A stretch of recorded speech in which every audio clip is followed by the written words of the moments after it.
नमस्कार दोस्तों, 3 दिसंबर साल 1984 रात के करीब 12 बजे भोपाल के ट्रेन स्टेशन भोपाल जंक्शन पर स्टेशन सुपरिटेंडेंट एच.एस. भुर्वे और डेप्यूटी स्टेशन सुपरिटेंडेंट गुलाम दस्तगीर अपनी रात की ड्यूटी कर रहे थे। रात को 1 बजे के करीब इस स्टेशन पर गोरखपुर बॉम्बे एक्सप्रेस की ट्रेन पहुंचती है और दस्तगीर अपने केबिन से बाहर निकलते हैं कि तभी अचानक से इनकी आंखें जलने लगती हैं और गले में खराश हो जाती है।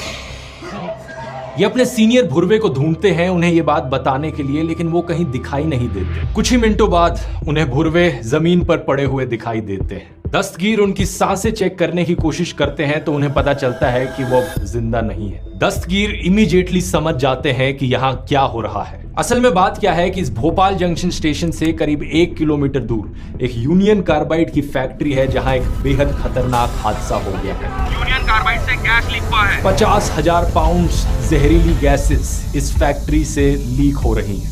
MIC, हाइड्रोजन साइनाइड, फॉस्जीन, ढेर सारी जहरीली गैसेस इस फैक्ट्री से निकलकर अब बड़ी तेजी से शहर में चारों तरफ फैल रही हैं। स्टेशन पर अब सबसे सीनियर मोस्ट आदमी दस्तगीर ही हैं। ये डिसाइड करते हैं कि गोरखपुर बॉम्बे एक्सप्रेस की ट्रेन को अपने स्केड्यूल डिपार्चर के समय से पहले ही निकालना होगा। प्लान के अनुसार ये ट्रेन अभी 20 मिनट और इस स्टेशन पर खड़ी रहनी थी। ट्रेन के सभी पैसेंजर्स ने अपनी खिड़कियां बंद कर रखी थी और दस्तगीर नहीं चाहते थे कि ट्रेन में बैठे लोगों को कोई खतरा पहुंचे। इसके लिए वो अपना प्रोटोकॉल तोड़ देते हैं। वो स्टेशन स्टाफ से कहते हैं कि ट्रेन को डिपार्चर के लिए क्लियर किया जाए और वो इस प्रोटोकॉल को तोड़ने की पूरी जिम्मेदारी खुद लेते हैं अपने सर पर। इसी बीच देखने को मिलता है कि स्टेशन पर लोगों की भीड़ लगती जा रही है। जब यह हादसा हुआ ज्यादातर लोग अपने घरों में रात में सो रहे थे। लोगों को सांस लेने में तकलीफ होने लगी तो कुछ लोग जिनके पास अपनी गाड़ियां थी वो गाड़ियों में बैठे और शहर से दूर जाने लगे। दूसरी तरफ जिन लोगों के पास अपनी गाड़ियां नहीं थी उनमें से बहुत से लोग स्टेशन पर आकर इकट्ठे होने लगे। वो नहीं जानते थे क्या किया जाए।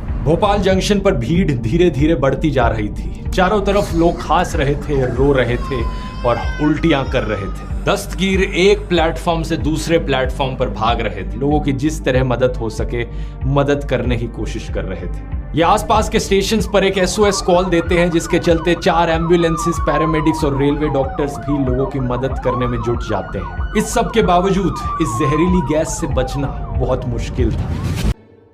जहां एक तरफ कुछ लोग अपने घरों से बाहर निकलकर रेलवे स्टेशन तक पहुंचे थे तो दूसरी तरफ उससे भी ज्यादा लोग हॉस्पिटल्स की ओर भागे।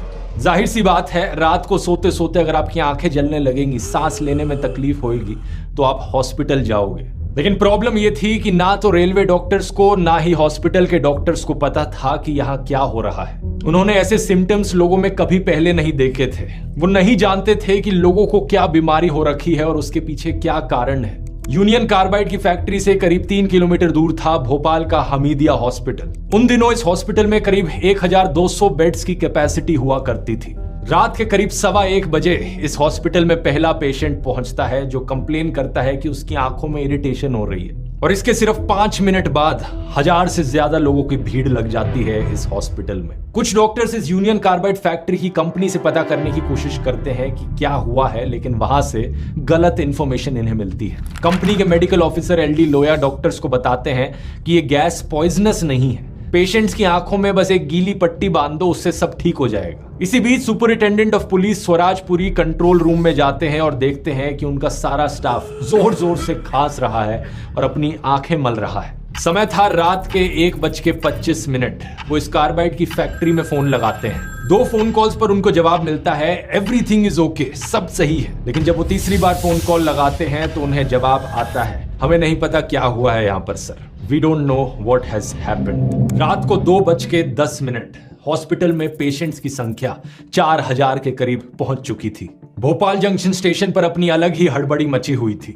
दस्तगीर गोरखपुर बॉम्बे एक्सप्रेस को स्टेशन से रवाना कर चुके थे, लेकिन अब लोगों की मदद करना मुश्किल होता जा रहा था। इन्हें बाद में पता लगता है कि इनके सीनियर एच.एस. भुर्वे एक दूसरी ट्रेन को भोपाल से निकालने का इशारा देते हुए मारे गए। इनके सीनियर ने भी ट्रेन को कहा था, इस प्लेटफॉर्म पर मत रुको, आगे चलते जाओ, आगे चलते जाओ। गुलाम दस्तगीर, उनकी पत्नी और उनके 4 बच्चे भोपाल के पुराने शहर में रहते थे, जो कि सिर्फ 3 किलोमीटर दूर था इस यूनियन कार्बाइड की फैक्ट्री से। लेकिन दस्तगीर अपने घर वालों के बारे में सोचकर भागते नहीं हैं। वो स्टेशन पर डटे रहकर लोगों की मदद करते रहते हैं। जो भी ट्रेन स्टेशन से गुजरती है उसे कहा जाता है रुको मत, आगे चलते रहो। दस्तगीर के कोलीग मंजूर अहमद खान उन लोगों में से थे जो भोपाल से निकलने के लिए स्टेशन पहुंचते हैं।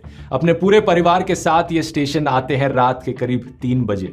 इन्हें देखने को मिलता है कि दस्तगीर प्लेटफॉर्म से प्लेटफॉर्म भाग रहे हैं, लोगों को अटेंड कर रहे हैं, अपने बारे में और अपने परिवार के बारे में बिना सोचे। स्टेशंस और अस्पतालों में मौजूद डॉक्टर्स और पैरामेडिक्स जहां एक तरफ पूरी कोशिश कर रहे थे अपनी लोगों की जान बचाने की, वहीं दूसरी तरफ सही मायनों में वो एक्चुअली जानते नहीं थे कि इस बीमारी को ट्रीट कैसे किया जाए। ज्यादातर डॉक्टर्स ने उस वक्त आंखों की जलन को ठीक करने के लिए आई ड्रॉप्स दे दी पेशेंट्स को, इन्फ्लेमेशन के लिए स्टेरॉइड्स दे दिए और एंटीबायोटिक्स दिए सेकेंडरी इन्फेक्शन प्रिवेंट करने के लिए, और पेट में जो दिक्कत थी उसके लिए एंटी एसिड्स दे दिए। लेकिन असली ट्रीटमेंट तो तभी करी जा सकती थी जब पता लगे कि ये गैस एक्चुअली में है क्या ये MIC है, फॉस्जीन है या कोई और हाइड्रोजन साइनाइड जैसी गैस है। डॉक्टर्स को पहले लगा कि ये फॉस्जीन पॉइजनिंग है। ऐसा इसलिए क्योंकि हादसे से एग्जैक्टली 3 साल पहले ऐसा एक और हादसा हुआ था इस सेम यूनियन कार्बाइड की फैक्ट्री में। दिसंबर 1981 की बात है। इस फैक्ट्री में काम करने वाले अशरफ मोहम्मद खान की मौत हुई थी फॉस्जीन लीक की वजह से।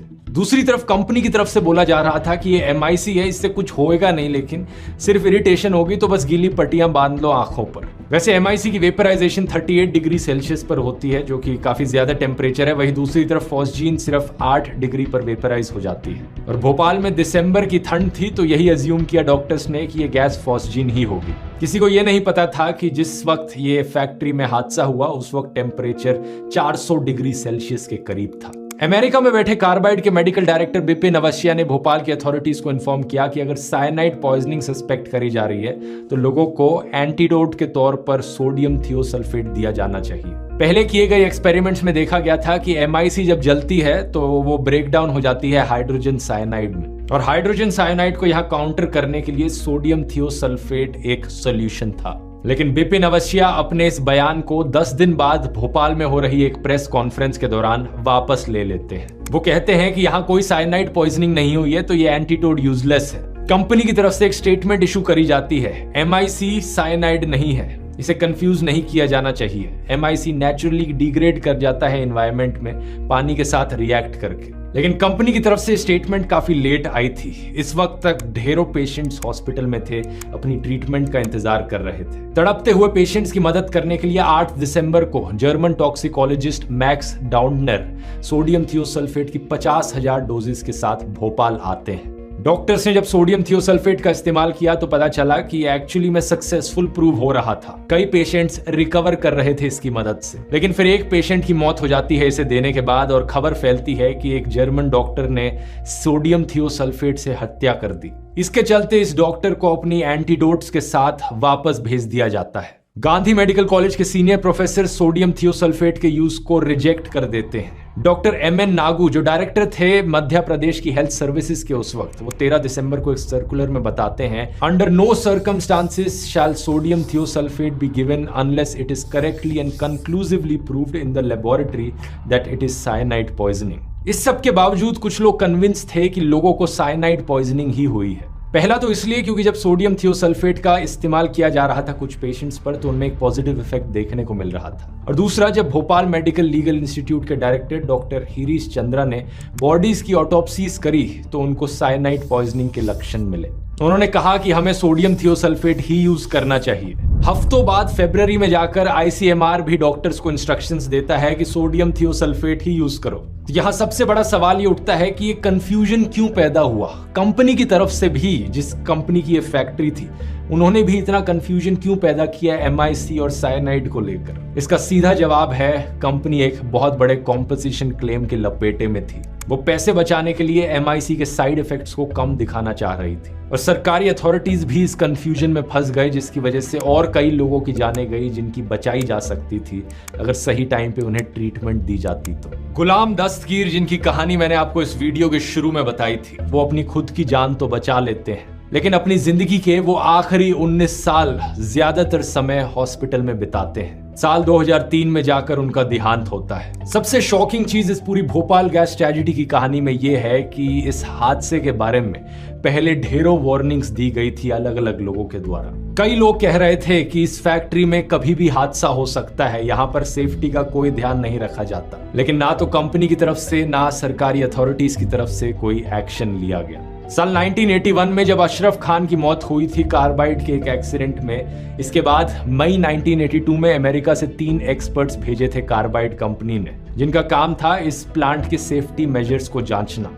इन्होंने टोटल में 60 से ज्यादा हजार्ड्स दर्ज किए अपनी रिपोर्ट में। इस रिपोर्ट में लिखा गया कि कैसे इमरजेंसी इवैक्यूएशन प्रोसीजर्स को फैक्ट्री के आसपास रहने वाले लोगों के साथ कभी शेयर नहीं किया गया। इसमें लिखा गया कि MIC के टैंक्स को बड़ी आसानी से कॉन्टेमिनेट किया जा सकता है। टैंक प्रेशर गॉज को डिफेक्टिव बताया गया और इस रिपोर्ट में दर्ज किए गए ढेरों इश्यूज और वार्निंग्स के बारे में 3 आर्टिकल्स भी लिखे गए। बचाइए हुजूर इस शहर को बचाइए, ज्वालामुखी के मुहाने बैठा भोपाल, और ना समझोगे तो आखिर मिट ही जाओगे। ये तीनों आर्टिकल्स लोकल न्यूज़पेपर राजपथ में काम करने वाले पत्रकार राजकुमार केशवानी ने 2 हफ्तों के अंदर लिखे थे। जर्नलिस्ट केसवानी का आखिरी आर्टिकल इस भोपाल के प्लांट पर लिखा गया था 16 जून 1984 को। ये नेशनल न्यूज़पेपर जनसत्ता में छपा था और इसमें लिखा था कि भोपाल में कभी भी एक डिजास्टर देखने को मिल सकता है। इससे आपको अहमियत पता चल जानी चाहिए कि देश में आजाद और इंडिपेंडेंट मीडिया की कितनी जरूरत है।